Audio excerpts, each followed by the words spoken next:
Shabbat Shalom Mevorach, mes très chers amis. On est parashat Kitissa 5783, Medaber Israël Chaviv Ira Adana. Dès le deuxième pasouk de cette paracha, nous est révélé un secret profond. Comment racheter notre âme, en quelque sorte. Je vous lis le pasouk Kitissa et Rosh Bnei Israël, Lifkudehem Venatnu Ish Kofer Nafsho Ladonai Bifkodotam. Lorsque on fera le dénombrement des Bnei Israël, lors du dénombrement, Natnou, ils donneront chaque homme devra donner pour le rachat de son âme à Hachem, Bifkodotam quand elle est compte, Velo Yihiye Bahem Negef, et il n'y aura pas d'épidémie, Bifkodotam. Il n'y aura pas d'épidémie quand on les comptera. Ceux-là, ils donneront, Zeyitne Kol Haover à la Pikoudim, Machatzita Shekel Beshekel HaKodesh. Et comment s'opérera ce rachat de l'âme? Chacun donnera, l'heure du décompte, une pièce d'un demi-shekel qui était la monnaie en vigueur à l'époque. Le Yerushalmi nous explique que ce machatzita shekel, cette pièce d'un demi-shekel, c'était une pièce qui a été montrée à Moshe Rabbeinu par Hachem qui l'a sorti mitachat qui s'est à Kavod de sous son siège saint et il l'a montré à Moshe Rabbeinu. Et il lui a dit, c'est ça que donneront chacun des Israël pour ne pas qu'il soit frappé d'épidémie lors du décompte.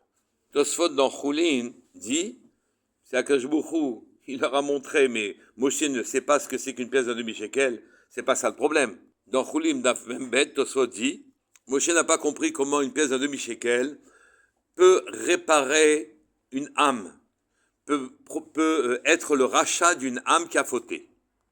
Puisque cette pièce faisait partie des choses que Moshe Rabbeinu n'a pas compris. Donc, le Tosfot dans Choulin nous fait part que l'incompréhension de Moshe ne concerne pas la perte, mais l'incompréhension de Moshe concerne le fait qu'une pièce, est-ce qu'on peut, avec une petite pièce, racheter son âme? Mais comment on donnerait l'ensemble de nos biens que ce serait insuffisant pour acheter l'âme? Alors, comment comprendre? En dehors de cette question, il nous faut répondre aussi à une autre question. Pour quelle raison le compte lui-même le dénombrement provoquerait-il une épidémie mortelle? Et enfin, pourquoi cette pièce en feu devait être, elle, en feu pour être retirée, pour être montrée à Moshe Rabbeinu? Et enfin, que le pasuk qui dit que finalement un riche devra donner autant qu'un pauvre, le riche n'ajoutera pas, le pauvre ne diminuera pas. Bon, que signifie cette obligation? Une petite introduction d'abord. Quand Akadosh Baruch Hu s'adresse à nous, même dans la Torah, et que nous dit que pour réparer nos âmes, il faut donner une pièce, il faut qu'on comprenne le lachon, la langue d'Hachem. La langue d'Hachem est ésotérique, elle n'est pas évidente. Et même dans la même langue, les personnes de cultures différentes ne se comprennent pas. Les mêmes mots ne veulent pas dire exactement la même chose. Kalva Chomer, quand c'est Hachem qui parle. Alors comment faire pour comprendre ce qu'Hachem veut de nous? Les Chachamim nous ont donné 4 types d'interprétations. Trois en plus du sens littéral. Le sens normal, on croit le percevoir et le comprendre. Mais ils nous ont donné à examiner le remez, à quoi ça fait allusion. Oui, ceci, un mot se rapproche de notre mot. Le drash, la dracha, les déductions que l'on peut en faire, et enfin, le sod, le secret qu'il contient. Donc, les 4 interprétations réunies les unes avec les autres, tout en rapport les unes avec les autres, nous permettent d'approcher, par l'intelligibilité, d'approcher ce qu'Akadosh Baruch Hu va dire. Et donc, quand Akadosh Baruch Hu nous demande de donner une pièce, il faut qu'on comprenne quel rapport y a-t-il entre cette pièce et l'effet qu'elle devrait avoir pour acheter nos âmes. Notre maître dans le Rabbi Yaakov Abirsera, dans le Pituchei Chotam, nous explique.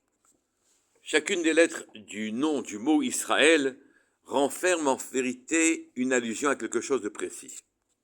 Yesh Yishishim Ribo Otiot la Torah. Les premières lettres veulent dire il y a 600 000, 60 myriades de lettres dans la Torah.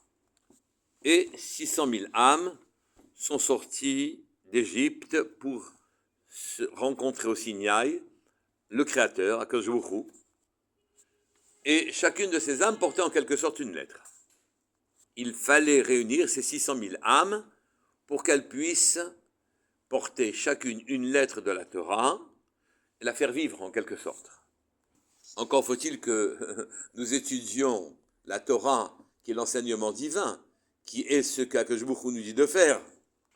Et si une personne n'étudie pas, la vitalité de sa lettre faiblit. La vitalité de la lettre faiblit dans sa transmission à nous.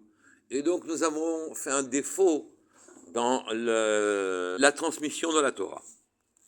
Vient alors le Sam, le Satan, et dit, bon, à ce moment-là, celui-là qui était destiné à porter telle lettre ne fait pas son travail, et à partir de ce moment-là, mérite-t-il de vivre? Il ne porte pas sa lettre. À quoi sert-il sur terre? Et donc le Satan vient prendre son dû.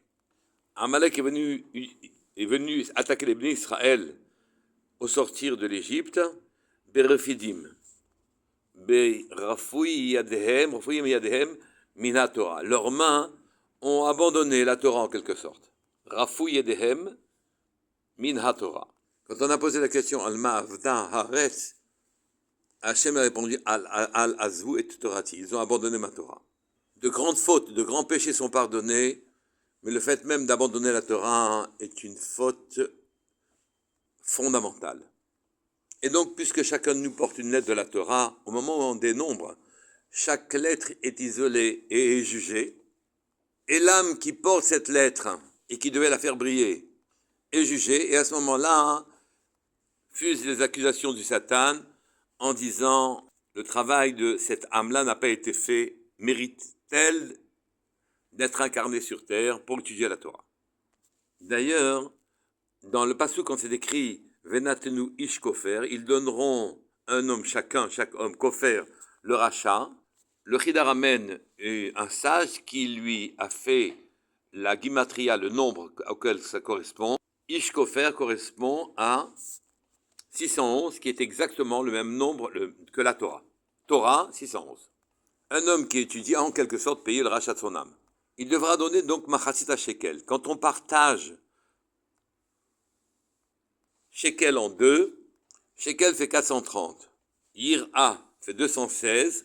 Rouar fait, Yir'a fait 216 et Rouar 214.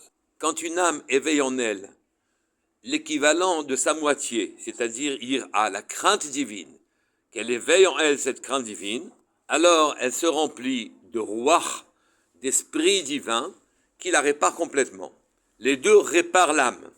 Yir'a 216 plus Rouar 214 font 430, l'équivalent de ce shekel.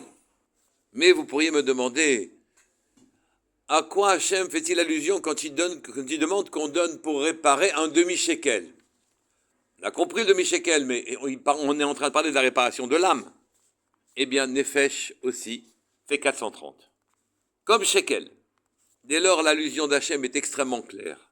Notre Nefesh qui fait 430, Hachem nous suggère de le partager en deux pour réveiller en nous quelque chose dont la numération est la moitié, la Hira, la crainte divine, pour réveiller en nous le Ruach, pour retrouver l'esprit divin, l'esprit d'Hachem. Ainsi se ferait la réparation de l'âme et donc son rachat. L'âme est en quelque sorte comme cette petite pièce bien ronde qui ne fait qu'un demi-shekel. Shekel 430 en gimatria et Nefesh 430 en gimatria. Ici, la manière que nous avons eue pour comprendre ce qu'Akadosh Baruch Hu nous suggérait, c'est de passer par les gimatriot, les numérations. Mais évidemment que nous devons donner ce demi-shekel pour acheter nos âmes. Le sens littéral demeure. Mais l'interprétation numérique nous a permis d'approcher une intelligibilité dans ce qu'Akadosh Baruch Hu nous demandait. Naturellement, ces shkalim serviront à acheter les korbanot, les sacrifices pour le Beit HaMikdash, qui eux aussi sont là pour le rachat de nos âmes. Nos âmes animales ont fauté, et nous offrons des animaux pour pouvoir les réparer. On comprend aussi que le pasuk dise Ha'ashir lo yarbe, vehadal lo yameit. Le riche n'ajoutera rien, mais le pauvre ne soustraira rien pour racheter son âme quand il donnera son machatzit shekel. La tentation pour un riche est importante de donner plus. Mais avec cette explication de Rabbi Yaakov Abersera, on comprend parfaitement les choses, c'est que tout est tellement précis. La suggestion se fait parfaitement au niveau de la numération, et donc si jamais on y a ajouté quelque chose, au bout du compte, on ne comprendrait plus ce qu'Hachem veut de nous. On doit aller un peu plus loin. Quand Baruch Hu a sorti cette pièce pour la montrer à Moshe Rabbeinu, Mitachat Kisei HaKavod, c'était une pièce en feu, qui nous indique que cette démarche de tchouva, où on a dit que Ish Kofer, ces deux mots faisaient une matria de Torah elle-même. Pour être réparé, il faut qu'il re-rentre dans la Torah.